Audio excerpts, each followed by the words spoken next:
The momentous 1896 U.S. Supreme Court decision Plessy v. Ferguson allowed separate but equal public schools for different races. The decision was not unanimous. Ahead of his time, Justice John Marshall Harlan, the only dissenter afterwards, stated, "Our Constitution is colorblind and neither knows nor tolerates classes among citizens." The decision assured racial segregation was legal for the next 58 years. In 1954, the U.S. Supreme Court's Brown v. Board of Education decision required racial desegregation of public schools throughout the country. This ruling had an enormous impact and was critical to moving our country towards full racial integration. Integrating its schools would prove to be difficult for Charleston. Although 1954 marked the beginning, it was not until 1969 that Charleston saw its last school desegregated. School desegregation led the way to eventually ending the Jim Crow segregation laws and practices embedded in our Mississippi Delta community. It is impossible to understand where we are today on the journey to full racial equality without exploring life before, during, and after school integration. The following interviews completed in the library of the Charleston High School mention Lincoln High School, the separate but equal school attended by Charleston's black students before and during integration. With the interviewees ranging in age from the youngest in his 50s to ones in their 70s, the recollections are unique to their own school-age vantage point. The oldest were teenagers when they first attended the partially integrated high school, and the youngest first attended integrated schooling while an elementary school pupil. What they experienced differed widely, particularly when considering their individual racial vantage points. It is important to understand that the school integration process in other communities also occurred over many years and paralleled the simultaneous integration of our society that continued much longer.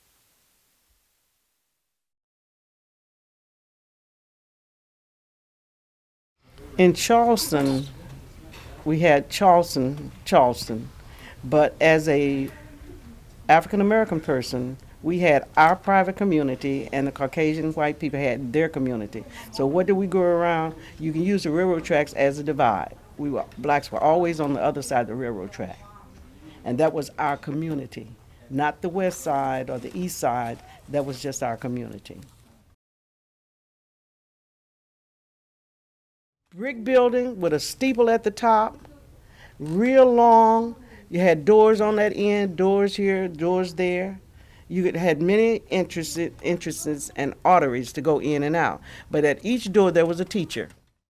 Playground in the back, and the gym for the basketball. We did not have football. And Charleston didn't play football back in the day. We only played basketball and baseball. And our boys got the uniforms after the white kids finished the uniforms. Everything we got, a ball for the school, we got after they used it. What was the experience of going to a segregated school? The experience was awesome. When we integrated Charleston to Lincoln, when we went to court, NAACP brought a class action suit against Missouri's schools board. And when we went to court, we were testifying, and they asked us questions. I've testified about our library. We literally had a library with no books. And when we went to court, Mrs. Garwood, the superintendent of the schools in Charleston, she was the superintendent for Charleston and Lincoln. The judge asked her, why are there no books? And the condition of the books, the copyrights were way outdated. The books we got, the white kids had written on the pages, tore our pages, written all on the back, signed their names to it. But those were the books we had to study out of. You see? And so we figured out one day, we decided we were going to go downtown and apply for the 5 and 10 cent store to get a job. Well, we were all honor roll students and thought we were smart, but they would always tell us, oh, you don't qualify. And so we students got together and we said, why is it that none of us can ever get a job because they say we don't qualify? Then we started really getting smart, and we looked at the copyrights, and we stole some books out of the white school, and their copyrights were up to date. We said, bingo, that's the problem. Everything we read and learn is obsolete. And so that's when we brought the class action suit. So the judge said, we went to court for better books. We didn't know anything about integration. We were happy with Lincoln. Lincoln was a beautiful school. It was kindergarten to 12th grade. That's the only school we knew. Our parents went to that school, And so we were happy.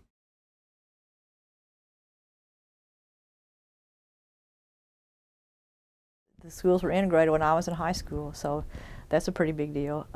My dad was on the school board, and he was one of the ones that got it pushed through. So that was a big deal. And I can remember the first people in my class were black. So that's a pretty big deal. Could you tell me how it affected the community now that everyone was united? Not everyone was united.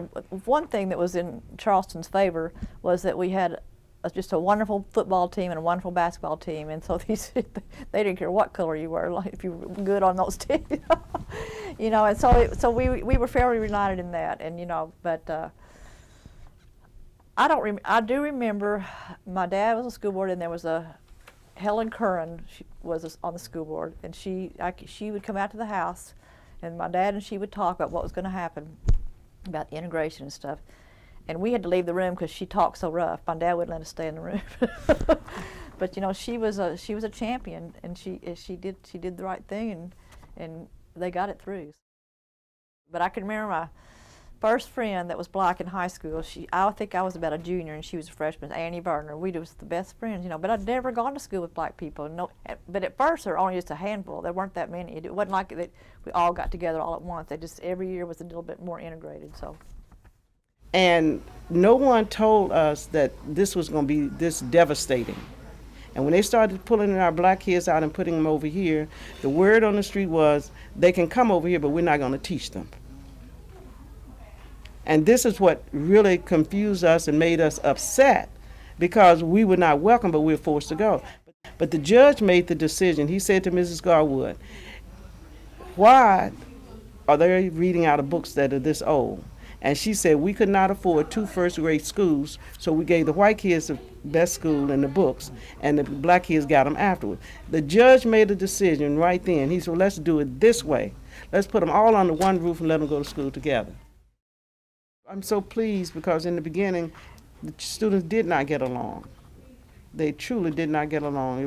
It was fighting all the time and threats all the time. So it brings joy to my heart to know that you all have found a way to work together, live together, play together, And we were shocked when we came back and saw this mixture, because when we left in 1963, there was absolutely no mixing, not even walking on the same side of the street.